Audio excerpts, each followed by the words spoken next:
I'm not supposed to be here tonight. Not supposed to be here. Yes, you are. Yes, you are. Yeah.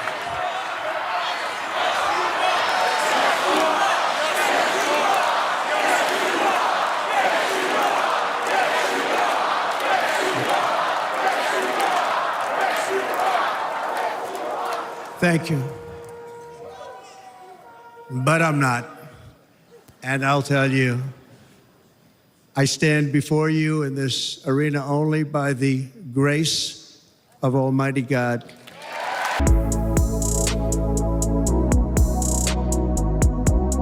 So Trump gave his speech at the convention last night, the RNC in Milwaukee, and it's one of the greatest speeches I've seen. It was a lengthy speech. It was about an hour and a half, but that was completely fine because he was saying really great things that we need in our country. And the best part of the speech was at the beginning. He spent somewhere between 10 to 15 minutes recounting from his point of view, the assassination attempt. And it was kind of heartbreaking. A lot of people were in tears. And at the end, he honored the fire chief, the 50-year-old man who was deleted, whose brains were literally blown out at the event by the assassin. But the radical left, they didn't like it. They didn't like the speech. First of all, they're very salty. They're very upset that Trump got one of the greatest photos. He was supposed to be deleted, allegedly on purpose by some insiders, but that's a different story. He was supposed to be deleted, but he rose triumphantly and got one of the greatest photos in history, and the left hates it. They've been trying their best to try to say, well, it was staged. Oh, this was fake. Why was Secret Service allowing him to get this photo out? This is bad. And even now that Joe Biden has the Rona, they're trying to say, well, if Joe Biden survives the Rona, it's the same as Trump surviving the assassination attempt when he took a bullet to the head. It's the same thing, right? Donald Trump is an elderly man who, for whatever reason, was given 9 seconds to take a iconic photo op during an active shooter situation. Weird situation. We'll figure that out one day. But his survival of that and bouncing right back and going right to his convention is being conveyed in the media world as a sign of strength. This current president of the United States is 81 years old and has COVID. Should he be fine in a couple of days? Doesn't that convey exactly the same thing? That he's strong enough, older than Trump, to have gotten something that used to really be fatal to people his age. So if he does fine out of it and comes back and is able to do rallies, isn't that exactly the same?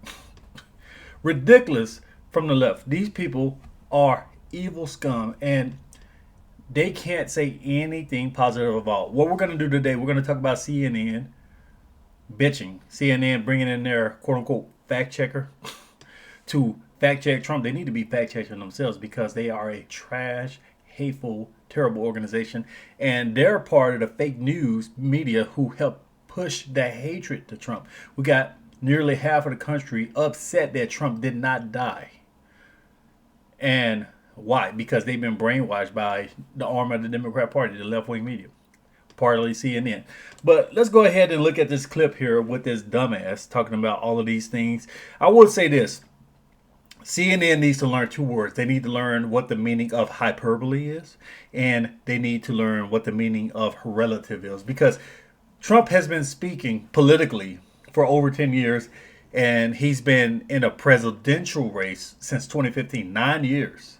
So we have an understanding of how Trump talks when it comes to politics. But CNN, these asses over here, these imbeciles, these scums, these liars, want to speak propaganda to the American people. I want to bring in our CNN fact checker, senior reporter Daniel Dale.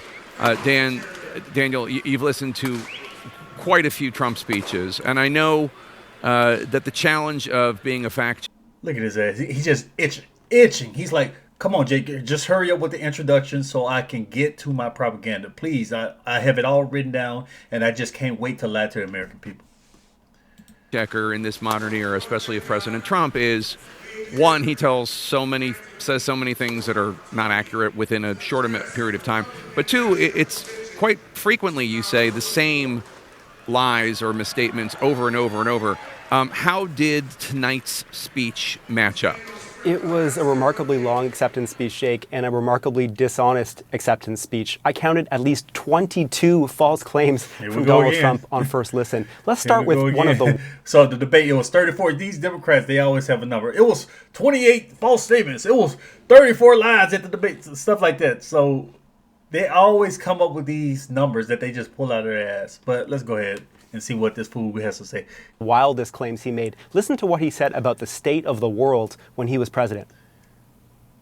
The world was at peace. Our opponents inherited a world at peace and turned it into a planet of war. We're in a planet of war. The whole world was at peace, and now the world is blowing up around us. This is false. Trump did not achieve world peace when he was president, certainly wasn't at peace when he left office. There were active wars or armed conflicts in dozens of nations in 2020, a 51 by one research institution's count, and then... Wow. Again, they need to learn what the word relative means. There's always some type of scuffles going on somewhere in the world. Relative world peace, you idiot. He's talking about not starting major wars. He's talking about not sending U.S. troops over there to Afghanistan, to Iraq, to Libya, places like that. He's talking about not sending American troops to Vietnam, to South America, stuff like that. Trump is the only president recently where a new conflict didn't start. Yeah, there were active conflicts when he took office, and some of those conflicts were still active when he left office. But again, relative. You can't say, well, there was no world peace because all 8 billion people on Earth were at peace. No. That never, ever happens.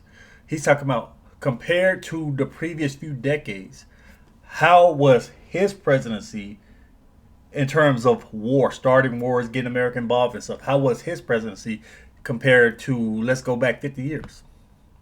But again, CNN doesn't understand that. So they just want to say, well, since the world wasn't completely at peace, 8 billion people weren't singing Kumbaya, Trump is a liar. And 51 again in 2021. Trump handed President Biden ongoing civil wars in Yemen and Syria, of course, an unresolved Israeli-Palestinian conflict, Israeli-Iranian conflict, a war in Ethiopia. I could go on for a while, but I don't have time because there were so many other false claims. So let's adjust some of those, not even all of them. Next. He repeated his usual lie about Democrats having cheated in the 2020 election. It's nonsense. He said, whoa. Don't try to just skirt over that. They did cheat. The Democrats cheated in the election. They used coronavirus as a guise to cheat in the election, changing the election laws. They also brought in untold amount of illegal immigrants. Even right now in 2024, they got illegal immigrants lined up to vote in Texas, in Arizona, and Georgia. But you thought, oh, that's nonsense. Stop it. The Democrats cheated in 2020. Coronavirus, all that mail-in ballot harvesting, BS nonsense, and illegal immigrants, and maybe there was some with the computers too. So don't just gloss over that. CNN needs to fact check itself. Crime is going up. The opposite is true. It's gone sharp.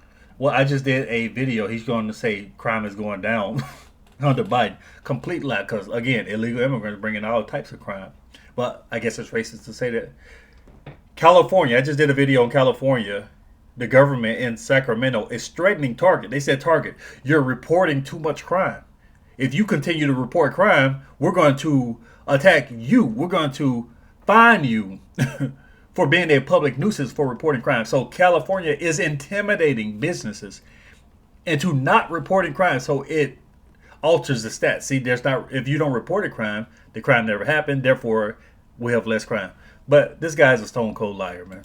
Sharply down in 2023 and early 2024 is now lower than it was under Trump in 2020. He said we have the worst inflation we've ever had. Again, not even close. It is 3% right now. The U.S. record is 23.7%. He said there was no inflation under him. It was low, of course, but not non-existent. It was 8% total for his president. You see, they're going to use that again. Trump had one of the best economies in recent memory. Inflation was very low, but when the Democrat governors, along with some Republicans who initially jumped in on it, but mainly the Democrat governors, shut down states, New York, California, two of the biggest states in the country, shut them down for years. It crushed the economy. That caused inflation to go up. But you're going to say, oh, well, it was Trump's fault. He's going to say it's 8%, but he's not going to try to explain to his viewers why it jumped up to 8% in the last year of Trump's presidency. And he's just going to gloss over the first couple of years. Because, again, they give this information out to brainwash sheep, to brainwash puppets who sit there and believe this crap without doing their own research. See 1.4% year over year in the month he left office. He said the price of groceries is up 57% under Biden. It's actually 21%. He said it's been fluctuating to quadruple people's taxes. That is imaginary. Yeah, he's going really fast. He's got a lot of this stuff requires his own video for me to really get deep into it to counter what he says. The quick thing about the tax increases. Yes, Biden has increased taxes on corporations, and he's increased taxes on the higher income brackets. And overall, that has caused the tax rate to go up. And obviously, with this massive inflation on gas, on groceries, on all types of expenses buying a home, it's basically a tax on the American people because you're spending more out of pocket due to bad policies, bad energy policies, etc. Remember, the Democrats proposed to tax people on unrealized gains? So Biden has done terrible when it comes to taxes. But again, this will require its own video. He said his tax cut was the largest in American history, not even close again. He said the Biden administration does nothing to stop migrants. Well, the administration tried to get Congress to pass a bill to tighten the border, and after Trump himself helped to kill that bill, Biden took executive action. Well, it was a bad bill, and this executive action is actually a copycat of what Trump's policies were, but with left-wing ideology in it. So instead of making executive action to not allow the asylum seekers, Biden only allows a certain amount, then he tries to push them back the way Trump did. Complete copycat. And also, the Democrats passed a terrible bill that Trump killed, whatever. The Democrats' bill was to allow 1.8 million illegal immigrants in before shutting down the border. Dumbass policy. And they don't want to talk about what the Republicans passed, the Secure the Border Act. They just want to say, oh yeah, Trump killed the bill. He wants illegal immigrants. Biden is against illegal immigration. Trump is for illegal immigration. Come on, man. Like, who's believing this stuff? To tighten the border. Trump said he stopped human trafficking. Again, not true. He said China stopped buying oil from Iran under him. Also did not happen. He said foreign governments are deliberately sending criminals and mental health patients to the U.S. as migrants. His own campaign has been unable to provide proof for that. Yeah, so he's just running through a lot of, and like I said, I will have to go through separate videos for some of this stuff because he's glossing over the facts because, again, his sheep-ass viewers don't do their own research. Now, regarding the last thing he just said, we don't need proof. We don't need to have evidence to know that Venezuela was one of the most criminal-filled hellholes in the Western Hemisphere. All of a sudden, crime is down there, but we have tens of thousands of illegal Venezuelan aliens over here. If crime goes up in New York City after being infiltrated by tens of thousands of Venezuelans, and at the same time crime in Venezuela goes down, common sense will say, well, the criminals in Venezuela must be in New York now. But I guess we need hard evidence that Biden them will not provide to us. So we don't need hard evidence when it comes to common sense. Just like Biden's Parkinson's disease, dementia, whatever the hell he has, they don't have to send him to a neurologist. We don't need to see his medical report because we got common sense. We don't need to have hard evidence to know that something's wrong. I certainly haven't found any myself. He said we defeated ISIS, 100% of ISIS, in a couple of months. In fact, the ISIS caliphate they're reaching, man. Fully liberated more they're than 2 reaching. years into his presidency. And there were other exaggerations about trade with China, about North Korean missile launches, about gas. Yeah, okay, let me skip ahead, man, because they don't really have much. So this guy's just reaching. He has his little list of stuff. He's so excited. Oh, Trump is such a liar. But let's see what this lioness woman has to say. Totally met the promise, but after that it was not disciplined, and it was a campaign rally speech. And that's sort of politics 101, and the people around him know this, that if you set expectations, you should set them lower, not higher. Right. Because he's had a traumatic week, et cetera, et cetera. Right, yeah. which would make perfect sense. But the convention just gavelled out, and the Republican National Convention 2024 is officially over. Sorry. And he actually said in the speech at some point during the off-script moments that when he was talking about the fact that the networks were saying how great the convention has been, that he doesn't want to be the one to screw it up. Oops. I mean, that's definitely the storyline. Not to say that there are people who don't love him and who are going to say, oh, this is vintage Trump. what storyline? The storyline that y'all creating. So they're trying to say it was supposed to be a unity speech, and Trump gave a typical campaign speech. So they're salty because they don't like Trump. They don't like his policies. They don't like the fact that he said Nancy Pelosi wasn't a good person.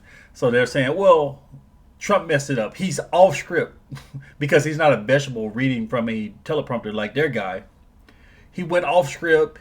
It wasn't about unity. It was a typical Trump speech. He was talking about drill, baby, drill. This is so terrible. The RNC thought it was going to be so great, but Trump just completely messed it up.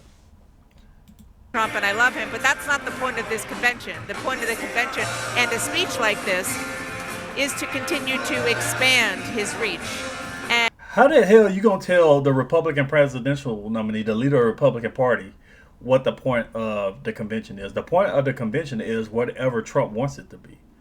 So CNN, they're mad. They're upset that Trump doesn't do things the way they want him to do. Oh, he said all this and that against the Democrat Party. He's a liar. Oh, he didn't talk the way that we wanted him to talk. He wasn't all subdued. He had an excited base.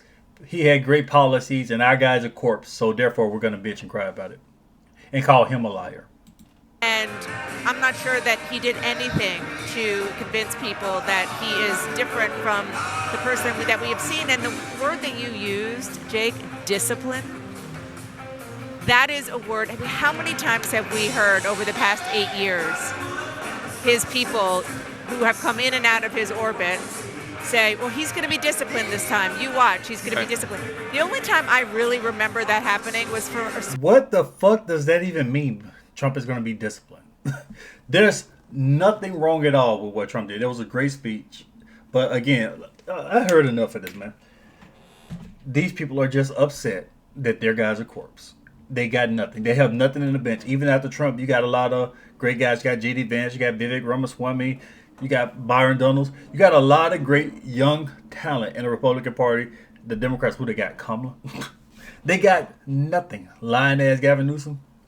So they're just upset that Trump had a great speech. He survived the assassination. The base is enthused. And she's talking about winning over voters. Well, it's not that hard for them to win over voters because, again, their guy's a corpse. Everybody saw the debate. So the only people who are going to vote for that vegetable are the brainwashed sheep. And there's nothing Trump can do to convince those brainwashed sheep to vote for him. So Trump, he talked about some of his great policies. We can go through it, but I'll do that in a separate video, some of the stuff he talked about in the speech. But he had great policies, and if people don't like it, then what? They're going to vote for the vegetable? They're going to vote for World War III? They're going to vote for higher taxes? They're going to vote for illegal immigration? So what are you talking about? Trump didn't do anything to win over new voters. The voters that are movable between the Republican and Democrat Party, if they actually listen to this, I think a lot of them can be convinced. But again, some of the people are just completely gone, completely brainwashed, and they're set in stone to vote for this corpse. That's if they don't replace him. But yeah, CNN, a bunch of liars, salty ass, lying ass liar, nothing but propaganda. They call themselves a news organization, journalists. They're nothing but propaganda, spreading lies. But let me know what you guys think. Leave me your thoughts in the comments below. Share the video. Thanks for watching.